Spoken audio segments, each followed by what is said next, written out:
ఇప్పుడు మనం మంచి హెల్దీ రసం చేసుకుందాము. హెల్దీ రసం ఈజీగా సింపుల్గా 10 నిమిషాల్లో చేసుకునే రసం అనమాట. చాలా బాగుంటుంది. ఒక్కసారి ట్రై చేస్తే మళ్ళీ మళ్ళీ చేసుకుంటారు. Hello friends, welcome to Hyderabadi రుచులు. నేను మీ ఇందిర.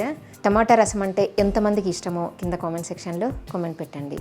ఇప్పుడు గార్లిక్ టమాటా రసం ఈజీగా ఎలా చేయాలో చూద్దాం. నిమ్మకాయ సైజ్ అంత చింతపండు తీసుకుని గుజ్జు తీసి పెట్టుకోవాలి. 3 టమాటాలని పేస్ట్ చేసి పెట్టుకోవాలి. ముందుగా రసం పౌడర్ ప్రిపేర్ చేసుకుందాము. 1 టేబుల్ స్పూన్ ధనియాలు వేసుకుని వేయించుకోవాలి. సిమ్లో పెట్టుకొని వేయించుకోవాలి. మంచి వాసన వచ్చే వరకు వేయించుకోవాలి.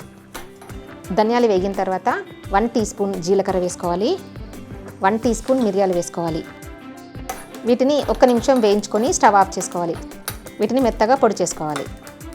ఇప్పుడు వీటిని మెత్తగా పొడి చేసుకోవాలి.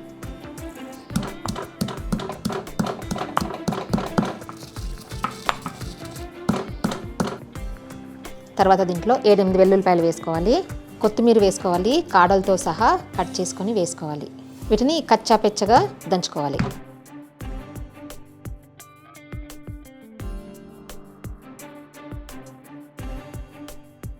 ప్యాన్లో మనం ముందుగా గ్రైండ్ చేసి పెట్టుకున్న టమాటా గుజ్జు వేసుకోవాలి. చింతపండు పులుసు కూడా పోసుకోవాలి. 1/2 టీ స్పూన్ పసుపు వేసుకోవాలి. ఇదంతా 1 నిమిషం మరగనివ్వాలి. టమాటా చింతపండు గుజ్జు కొంచెం సేపు ఉడికిన తర్వాత మనం దంచి పెట్టుకున్న రసం పౌడర్ వేసుకోవాలి. పచ్చివాసన పోయే వరకు బాగా ఉడకనివ్వాలి. తర్వాత కావలసినన్ని వాటర్ పోసుకోవాలి.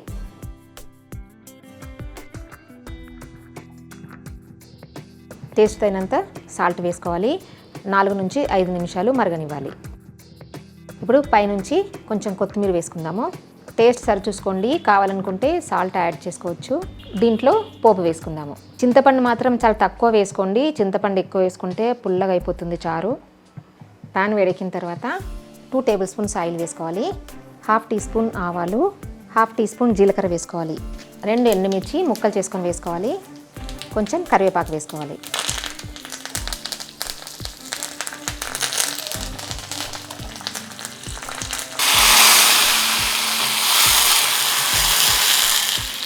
అంతే, చూసారు కదా, సింపుల్గా టేస్టీగా గార్లిక్ టమాటా రసం ప్రిపేర్ అయిపోయింది. చూసారు కదా ఎంత ఈజీగా ప్రిపేర్ చేసుకున్నామో. చాలా అంటే చాలా బాగుంది. తప్పకుండా నచ్చుతుంది. ట్రై చేయడం మాత్రం మర్చిపోవద్దు. నచ్చిందా?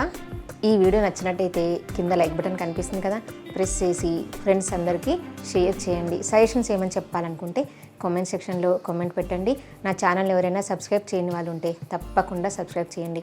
కొత్త వీడియో నోటిఫికేషన్స్ కోసం పక్కనున్న బెల్ బటన్ క్లిక్ చేయడం అస్సలు మరవద్దు. Thank you for watching.